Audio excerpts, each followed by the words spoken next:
And next, we have the fabulous Jason Butler. Now, Jason is a games developer at Sponge in the UK. And I'm so excited to see this session, Jason. We can't wait to see some examples of your work. So, handing over to you. Have fun. Hello, good morning, afternoon or evening, depending where you are in the world. I'm here in sunny Cornwall in the UK, and today I'll be talking about how to leverage the power of games in digital learning. My name is Jason Butler. As Kath said, I've been developing games since 2007. I moved into the e-learning industry in 2014, and in 2017 I was awarded the Gold Award for Developer of the Year by the Learning Technology Awards for my work using games in digital learning. So hopefully I can share some of that insight with you today. We'll be looking at a few things today. First of all, contextualizing where games sit in the current digital mix of learning, and also, you know, the different contextual definitions we have of games in e-learning. I'll be looking at how we can leverage games to create engagement for your learners. And we'll also be talking about how games are hardwired for learning, so that all games can possess that leverage to increase learner engagement. We'll be looking at how to provide the opportunity for self-directed and autonomous learning through using games, which is a good way to empower learners.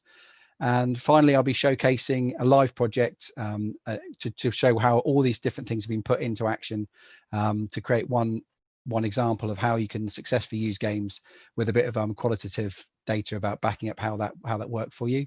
And finally, any questions you have which may arise during the talk, or possibly that you've already got burning questions on your back burner, we'll go through those at the end. So our current digital mix when it comes to learning normally covers, you know, your traditional e-learning tools like authoring tools, etc., interactive video and VR, learning apps, LMSs, etc. And games are now very much part of that digital mix. There's been a real shift in perceptions around games. About 3 or 4 years ago, it was only our most adventurous clients that were asking for games in learning, but today it seems clients from across the board are much more receptive to the idea of games, even more like conservative company styles, for example, like pharmaceuticals and even banking are asking for us to create games for them. The reason for this is that there's been a massive upsurge in the use of games. There's a market research company called Ambient Insight, and they've projected a 22.4% growth in the use of games in learning between 2016 up to 2022. So there really is a reason now for us to be sort of thinking about how we can use games and how we can leverage the power of games in the stuff that we make.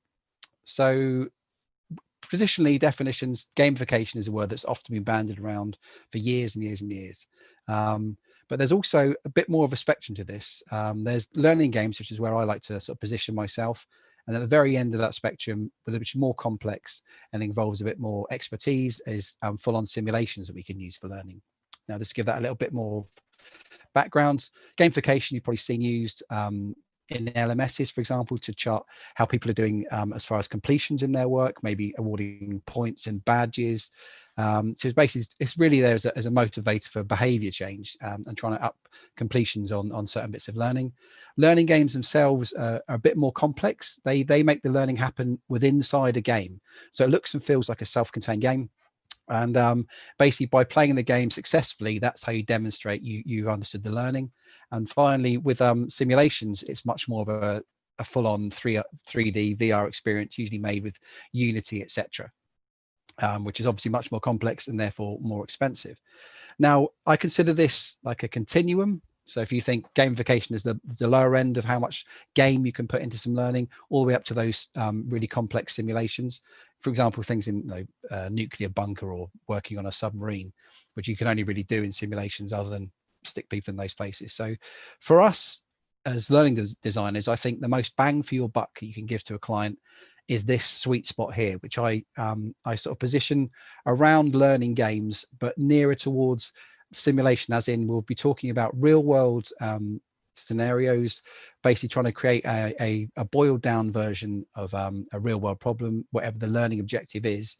So by playing the game, that's how you make the learning come to life. You basically make the learning much more active.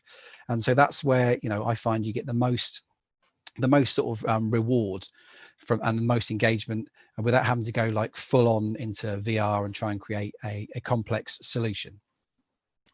There's a guy, an educationalist from the States called Mark Prensky, and this is a very good quote from him: engage me or enrage me.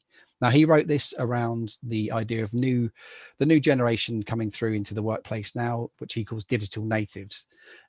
Basically, he calls them born to be wired. You've grown up touching an iPad before you can talk, essentially. So you're very used to rich and meaningful and interactive visual experiences on digital appliances. And so when you get to the workforce, you're expecting that again. When it comes to like, we're going to want you to do some online digital training, you're going to be expecting that sort of level of quality. But sometimes you just get shown a PowerPoint or a very simple read this, click next sort of learning, which unfortunately can be quite off-putting because people are so used to high bar of quality with those sort of digital experiences.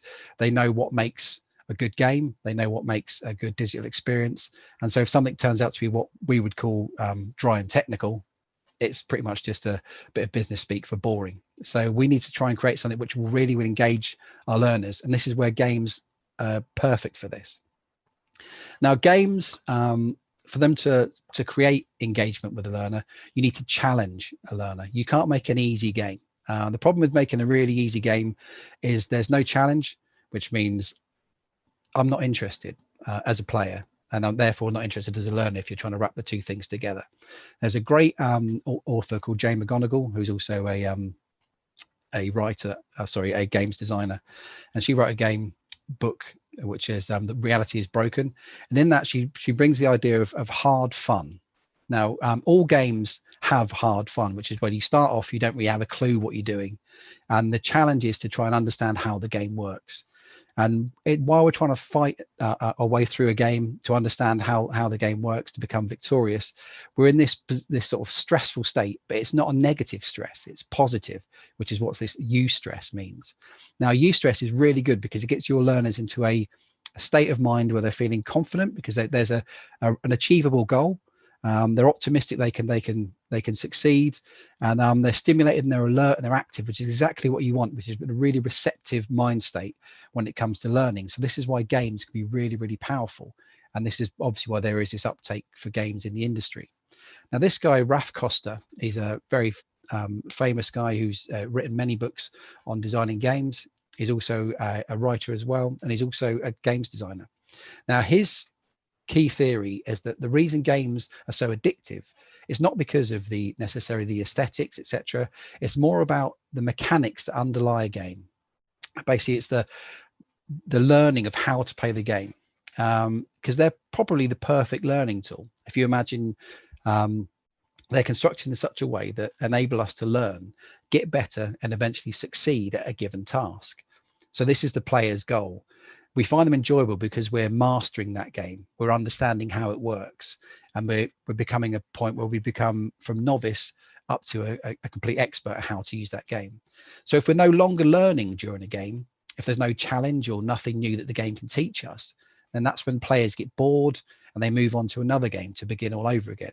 So this intrinsic desire to master a game is what we need to harness when we're making a learning game. Because obviously, if you can pull people through with that intrinsic desire to learn and figure out how this game works, and in doing so, pull in their interest and their engagement, that's obviously a really powerful tool as far as making a successful piece of learning. So what games do, this is how they work brilliantly, is they leverage this useful mechanics to help people reach mastery in any given topic. It's broken down to quite a few different steps, but essentially the first one is scaffolding. If you haven't heard of scaffolding, it's essentially when you break down things into manageable steps, which slowly increase in difficulty over time. I mean, obviously it's hard in a learning game because people generally don't have a huge amount of time to spend in work playing games. But however, for a game to work, there needs to be recognition that players need to develop their skills over time. So by starting with these small steps, a game enables people to develop their expertise as they move through the game. So things like creating levels within the game is a really good way to do this. So you start off with a small challenge in level 1, which is perhaps a bit more easy, more of a novice thing, which then moves up to in complexity. So by the end of the game, without realizing it, they've moved from novice to expert without even knowing that they're doing that. You're being constantly pulled along just to the very edge of your current capability. That's the best way to always push that challenge forward. Next, another great thing that games have to enable mastery is immediate feedback. So if you're playing a game and I get something wrong, say for example, I've got a character and I take a wrong turn and I get squashed by a huge rock, I know straight away that I've done something wrong. So then I go back and I remember not to go through that door the next time. Whereas in traditional e-learning, you can go through a full 45-minute module, sit an assessment at the end, and then that's the only time when you find out whether you've actually retained the information, you've understood the learning. Within a game, you can basically give immediate feedback, so they can constantly change course, redirect their strategy, rethink their approach, and they can instantly sort of steer the ship back to exactly what they need to understand how to succeed in this learning. So if you are going to be giving people immediate feedback where you've got something wrong, you need to make that a really positive learning experience, which sounds weird, but it's one of the most powerful things within games. People learn much more by getting things wrong than they do by getting things right. There's more stimulus in the brain, there's more electrical activity, and we retain that information and that experience much stronger than we would if I just eased through a level. This is why gamers, even though they love games, they spend 80% of their time failing. And that's because it's made into a rewarding feedback.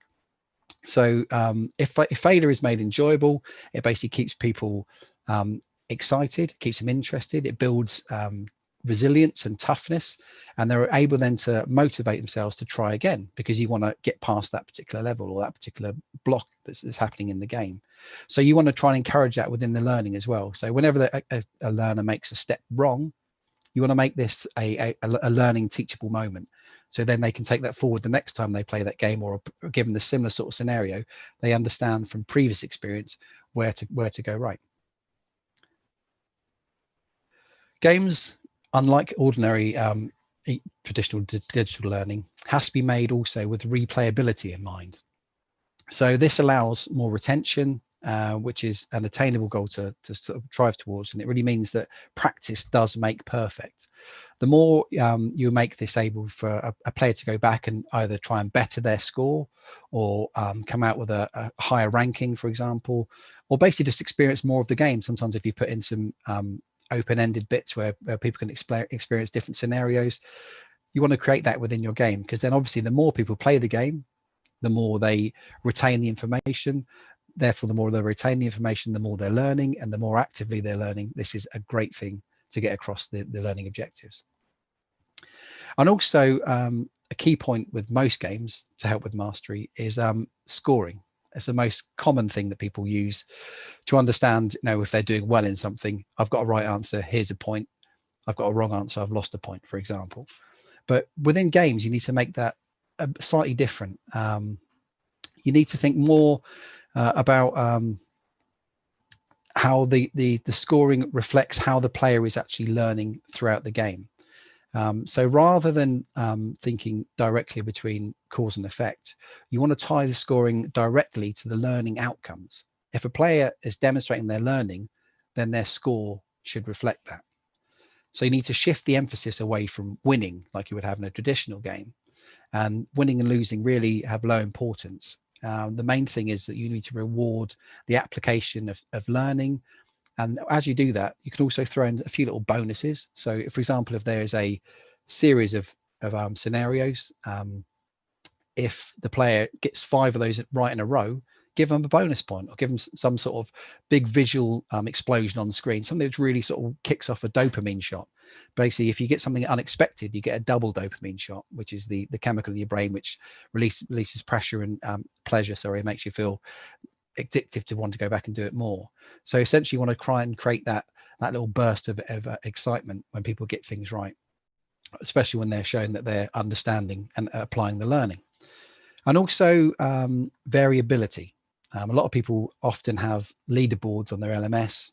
And the problem with the leaderboard is if in my game I've only got one scoring metric, so number of answers correct, for example, I mean, a lot of people have the same score.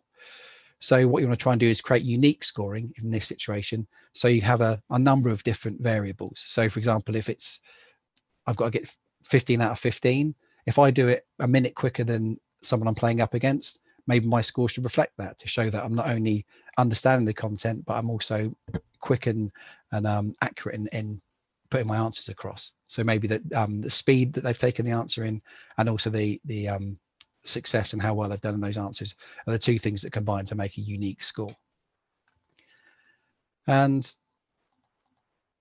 finally, there was another one about reinforcing the realities of the job as well. That's really helpful. So, for example, if my scoring is around accuracy, that should be what I'm reflecting in the job, if that's what I'm trying to learn. Now, this guy, I think he's also talking at the conference, Carl Kapp, very well renowned in the learning industry as far as the application of games. And he talks a lot about how you empower your learners through using games. Now, what we want to try and do with the learner is break away slightly from the linear style of path, where we give people a straightforward A to Z, straight line. We want to enable them to sort of learn in an autonomous way, make it a bit more self-directed. They can feel that actually they're controlling the play. If they have a character they control, then that means obviously then they're in fully in control of where the game goes, whether they want to explore different areas in different times. Maybe there's a part of the game that's a bit of a challenge for them, so they want to do the other bits first to work up to that. You can create these within a learning game, and this gives people a sense of empowerment, because they with this non-linear approach, they can iterate and improve through trial and error in their own way, and this is really highly empowering. This basically is the key thing, is you're creating a learner as an active participant in the experience, rather than being a passive receiver of information. And the more active you can make your learners, then the more effective the learning is going to be. It's not just me talking about this. There's been many meta studies done around how the results compare between traditional classroom-based learning and game-based learning. Essentially, declarative understanding and memory, etc., is up, as it shows here, by a vast percentage. So it means that it's proven to work. So if you're trying to sort of sell this idea to a client that why use a game, statistically it has been proven that games do create a much more engaging and therefore retentive use for information. So your learners will actually walk away remembering more. So just to sort of round that off, the key ingredients of a great learning game, if you're going to be making a great learning game, are making sure that your learning goal, so whatever your final objective is for this piece of learning, is tied directly to the player goal. So for a player to achieve the highest score, to pass the game, to clear a level, they have to have shown the application of learning to do so. So those two being symbiotically linked is a great way to ensure that the game actually makes sense. I've seen a lot of instances, unfortunately, where somebody's made a very nice aesthetically looking game, but it has no bearing whatsoever to the outcome of the learning. So if the two aren't combined, then it's unfortunately a bit of a wasted opportunity to create a good learning game. You also need to make sure that scoring is linked to learning and mastery. So as they go through the game, their score shows that they're understanding and they're progressing with their learning, and also showing that the challenges have a measurable outcome. So when I get to the end of this level, I've now proven that I understood a new skill or maybe a new facet of the learning, and I can see that I'm progressing overtly. So for example, those bits of immediate feedback showing me straight away that I'm doing the right thing or the wrong thing. So it's understandable for me to then rethink how I answer or how I deal with a certain situation. And finally, replayability.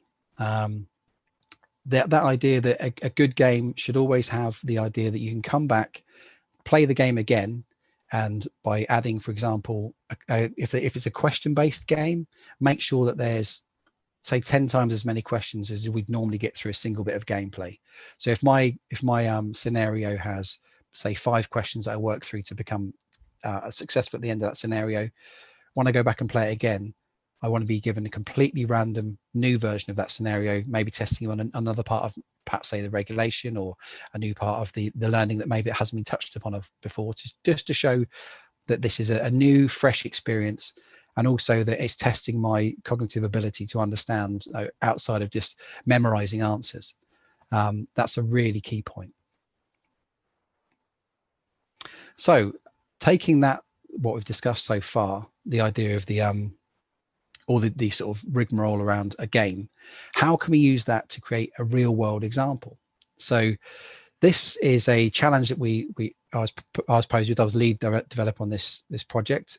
Basically, there was a huge upsurge in reliance for people to find out about GDPR regulation. If you're not sure what that is, it's the general data protection regulation, which is around Europe. And anybody who deals with Europe has to uphold these regulations, and there's huge fines if you get it wrong.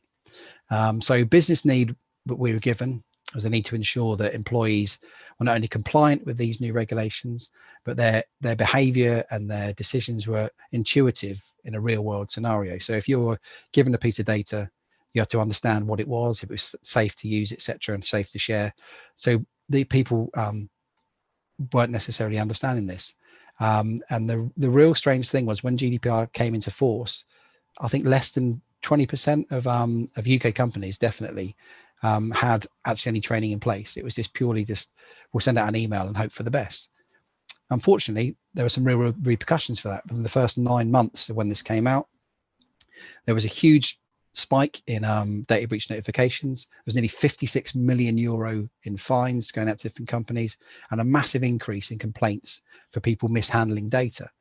So that shows there was a real need to get employees up to speed fast, to understand how new rules would affect them in their day-to-day roles, and intuitively understand how to deal with sensitive data to prevent further costly breaches, both to reputation and financially. So the way we sort of saw this as a business need, and then also how to break this down into something which would really work, was to use a game. Now, as we've explained, games are perfect for something which is you need to retain information quickly, so therefore you can make it an experiential experience.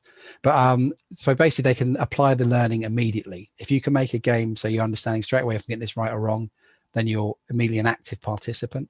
We can create a real world scenario, so we can try and emulate what this business need is for real. So if you're creating a learning game, you want to make sure you posit it into a situation where it's a real world scenario. And you also, in that replayability that I've gone on about, that's really important, because it means if I get it wrong, I can practice and practice and practice in this sort of game-based environment. I'm not in the real world. I'm not actually dealing with real client or real person's data, but it means that I can make mistakes. I can try different approaches, different scenarios to make sure that I get through to when I'm actually dealing with real data. I've actually got it straight in my head intuitively how to do things. And because we've got that proven high retention, it means that when I come to actually deal with stuff in the real world, I've almost got muscle memory about how to deal with certain bits of information in this regulation. And then finally, it's proven that games-based learning does improve confidence of people using it in the real world. So I've practiced this. I've shown I'm competent in this game. So when it comes to the real world, when I apply that knowledge, it actually is already there. So it's not like I have to relearn it. It's already sort of put it into my psychological muscle memory. So the game, when we get to make one, there is obviously an ecosystem when you start to build a game. So in this instance, because we're talking about compliance, which is obviously you need to get this right, the first thing we need to do is get an SME. So when you'll be dealing with a client, that might well be someone from their side, someone to help you craft accurate scenarios. So you need to make sure that this is pertinent. This is a real world based example, something that will actually have some resonance to them in their working days and lives. You're going to obviously need a learning designer, you guys, because you then need to craft that raw information into the content that you're going to use in the game, the questions, the scenarios you're going to use to make sure you're testing it against, what's going to be a pertinent thing in that real world. You're then going to need a game designer. Sometimes obviously people can wear multiple hats, but a game designer is slightly different to a learning designer, because you're thinking more about the mechanics of how the game is going to work. the user experience, how you're going to overtly show the progression of the player. So moving up from having little or no understanding up to having mastery of the subject, and then also making sure you got that continuous feedback to make sure that people know where they are within their learning. You're going to need a developer, so someone like me who's actually going to make all those dreams into reality, to code that together. Because obviously this might well be a bespoke solution. I mean, you can create a game using authoring tools. There's no reason why you can't create a game using authoring tools. It just means you might be slightly more limited in the options you have available. But there are ways of cleverly using existing tools on the market to create your own game. But generally, if you want to create a solid game, a bespoke solution is usually best. You're going to need a visual designer to help with that aesthetic, to create the game world, and to sort of make people feel that they're in a believable environment. Or you can create an abstracted version of the game, so therefore people are in a world that you've created, but it still correlates to the learning objective. And finally, which you may not need with a more traditional bit of learning, is a QA, so quality assurance, and some play testers, because sometimes on paper a game can look amazing. When you actually get to play it in real life, sometimes those games, there's no fun in them, or they're too text heavy, or there's not enough text, or there's not enough idea of maybe a tutorial at the start to understand, so people can get onboarded quickly without having to think about not just learning the content at hand, but then they also have to learn how the game works. So those two things have to be really well balanced. So that's where quality assurance and play testers are really good, because then they can feedback in an iterative cycle that, yeah, this bit works, this bit certainly doesn't. So therefore you can make tweaks, and then finally when you roll out the game to your client, that they actually see it as it's already gone through those iterations up front, which basically means that you've pretty much given them a fully working game that you're happy with. I mean, obviously clients always tend to have amends, there always will be one, but essentially you know that you've gone through all that hard work up front. This is one of the things that makes it a bit more time consuming to make a game in comparison to traditional e-learning. So it's the example of the game that I'm going to show you today is this game we created around those regulations called GDPR Sorted. Now, this is a specifically made in a way to try and make it as open as possible. So what I'm going to try and do is I'll go through a live demo of how the game works, so I can talk to you about how I've put all those bits of game thinking and game theory into a real project. Now, this game, okay, I'm going to show you a quick bit of the game. So this game was designed mobile first, because the reason for that is because it's quickly put out to clients to use easily. They've got it in their hands to play with. We want to get this to as many people as possible. We built this in Phaser, which is an HTML5 game engine. Now, the reason for that is because it makes it device agnostic. It means you can play it on desktop, tablet, or mobile. So you're not putting any limitations by using a particular authoring tool or something which is too expensive to develop in. It's built specifically to mirror the sort of information that data will be dealing with on a day-to-day basis. So looking here, we've got an onboarding session where we come in to understand how to play the game. And each of our levels within the game are very overt. So each of these deals with a different part of the regulations. And at the end, we have our assessment. So I'll quickly whip through this. So we start off with a bit of general information about why GDPR is important. So we're given a minimal amount of onboarding. We don't want to make the game all about reading text necessarily. We want to make this intuitive. So how do we onboard somebody into a game? In this particular game, it's a really simple mechanic. You basically swipe left or right if you think it's the correct answer, left if you think it's the wrong answer. And so what we're doing as we're doing our induction, explaining how the game works, people are already getting used to playing the game. So when actually they come to the game and the questions, they're already understanding, because they've intuitively understood how to get through to that point. So the game is a very simple premise. So in this one, we've got straight away some lives, classically nicked from most games. So what that means is if I get more than 3 wrong, level's over, I need to start again. But this is the training level, so we're going to make it a bit easier for people. So this is where that scaffolding comes in. So scaffolding basically is we're going to do a bit of hand holding to lead people through the game, so they don't necessarily have to learn straight away. So this one, it's okay, swipe right, we've told them that. So straight away, well done. So I've got a little bit of feedback. Next one, this doesn't, it's just a anonymized document, so I can turn left. Again, that's right. And then finally, this one's slightly, I'm going to get this one wrong on purpose. Oh, not quite. So it's not too dismissive, but straight away I've seen that I've done something wrong there. So we've done our training, so we can now move on to a new game. And now because I'm a developer, I've got a few cheats, a little cheat mode in here, so I can skip ahead. So what I'm going to do, I'm going to quickly get through Benny here. So we're now in the basement, which is where we'll be dealing with archive data. So what is personal data? But I'm going to quickly jump out of this and go back to the home a second. So as you can see here, the way we've structured this game, so if you think about this is when we talk about mastery, is I have to get a minimum of stars of A star to get through each level, but I can't actually get to the assessment until I've done 10 stars. So this makes you prove that I have to have mastery of majority of all the content before I'm even tested. So it allows us to have that almost like a threshold that learners have to understand before they get to their assessment. So it's a really clever way of allowing them to show mastery and to show understanding before you even test them on the subject. And therefore, and also there's that little intrinsic thing as I want to get 3 stars on every level. So people will go back and they'll go, that replayability is there where they can go back through the content.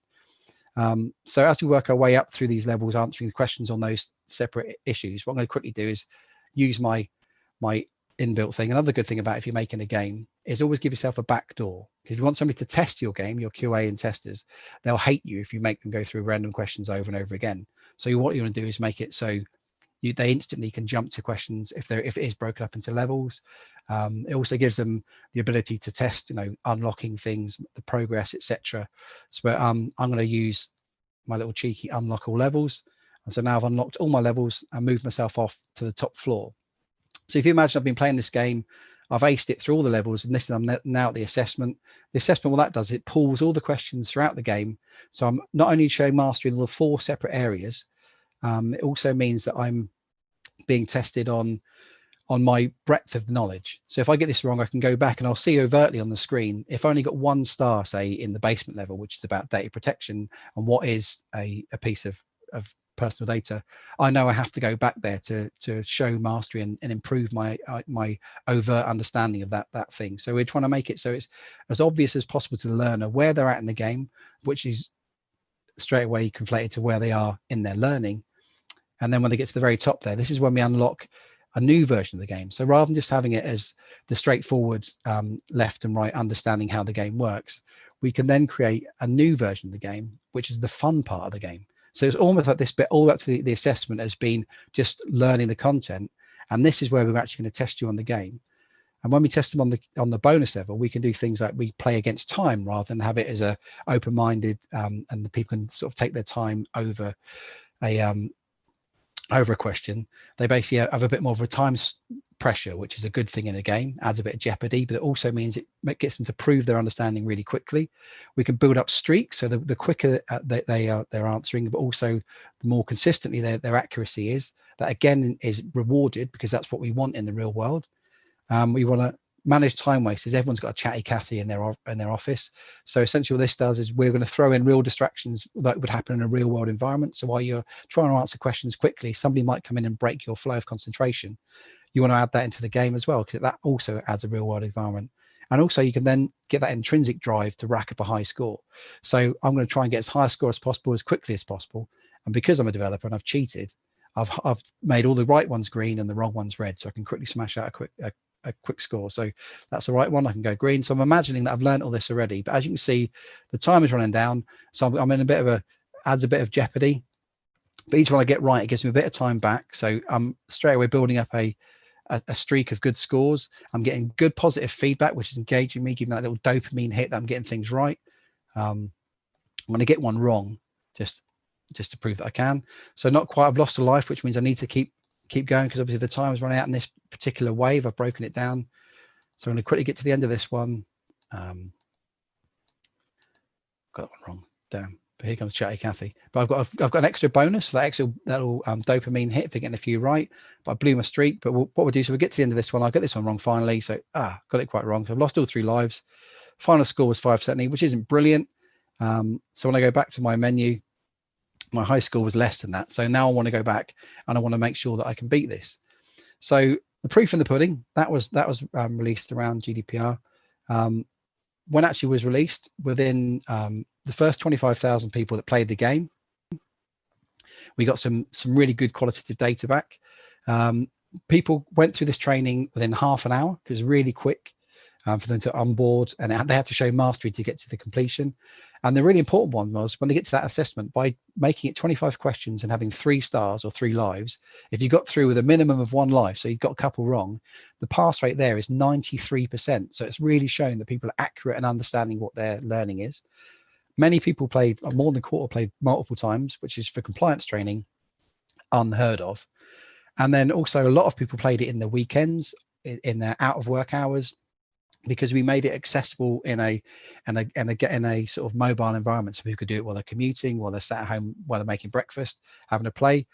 And over 1,000 people out of that 25,000 played at the weekend. We had a guy in the office who played it on a Saturday night at 7 p.m. because we had the stats that came back through the LMS, and he was there trying to get the highest score in the office because he considered it much more of a game than a lot of other people did.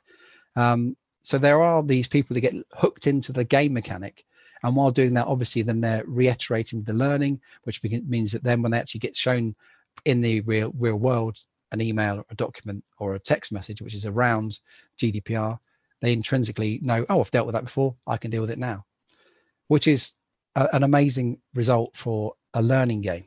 It has proven quantifiable results.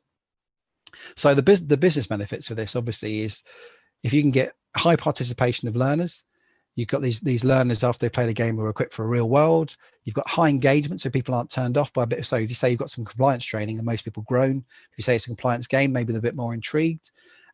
It's risk-free as well, so people can learn stuff in this safe game world sandbox environment without making mistakes in the real world.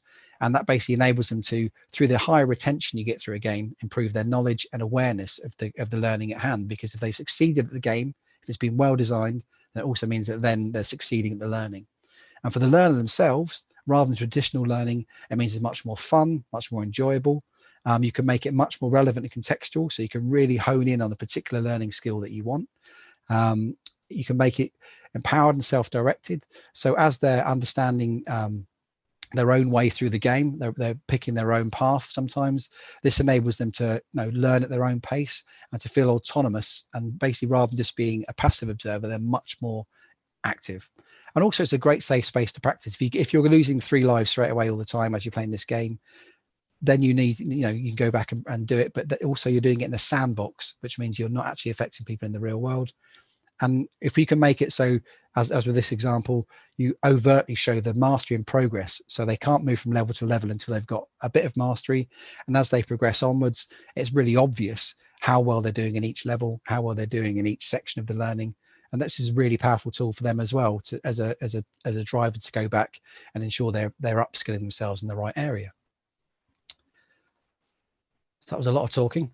So key takeaways, hopefully, is that you must see now that learning games are becoming a real mainstay of the digital mix. There's a massive upgrowth, as I said, the ambient insight fact of over up to 2022, there'll be a 22%-ish growth spike in their requirement for learning games. So clients will be asking for these. So it's really good if you can try and sort of look into upskilling yourself into thinking how you could leverage games and some solutions that you have. There are statistically proven better results from using learning games. So even if it's maybe not the be all and end all, if it's not the whole learning, you could maybe use a mini game or another way of using learning within your traditional e-learning. So maybe just a capstone, the end of a section or a part of your module, for them to put that learning into practice. You can basically explain why that would be a good thing to do.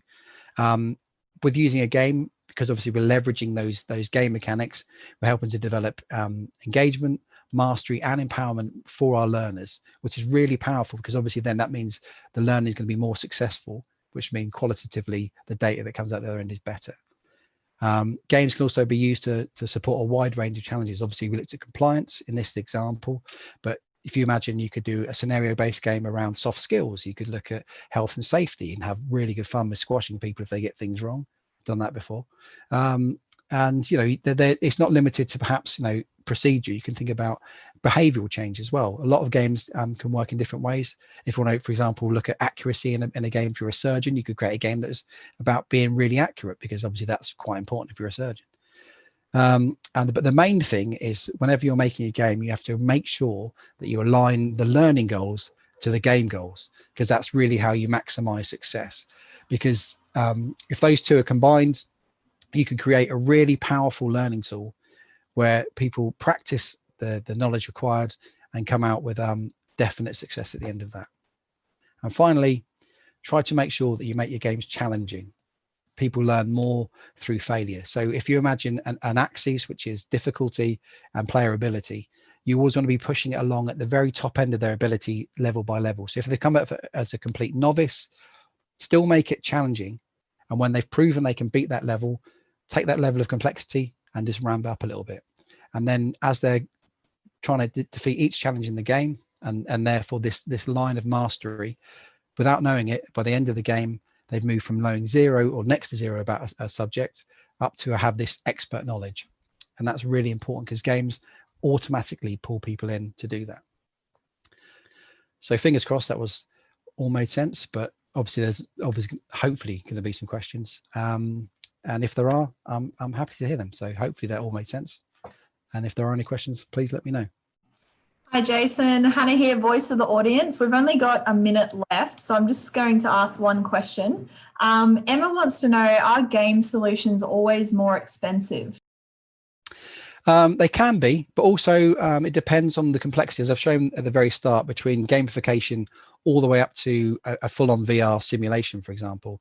VR and those sort of experiences can be very expensive and complex. You need very specialist tools, specialist knowledge. But a game you could make within your traditional e-learning tools. So if you're using, for example, Articulate Storyline, you can make a game using the timeline, using sound effects, buzzers and feedbacks, leaping from screen to screen, to create like a narrative or moving through scenarios. So there are definite ways you can make it on a budget. But generally, because there's that more time required for iterative play testing to make sure it actually works as a game, and maybe you have to think a bit more about how you sort of create scenarios. There's a bit more learning design. There's always more time dedicated for learning design, because if it's replayability at mind, you're going to need many more questions than just your standard one you might have for an assessment. You're going to, as people want to go back, they want to have different questions, for example. So yeah, there will be a bit of time, but once you've built a game, for example, if you build a game engine, you can maybe reskin that for another scenario. So it's one of those sort of things that cumulatively you can actually get cheaper through economies of scale. Incredible. Thank you so much for your time, Jason. It was such a great session. It's amazing to see what we can achieve with our learning solutions. I think incorporating gaming can just take it to the next level. And yeah, it's been amazing. So thank you so much for being part of the Learning Conference. Thank you. And now go make some games.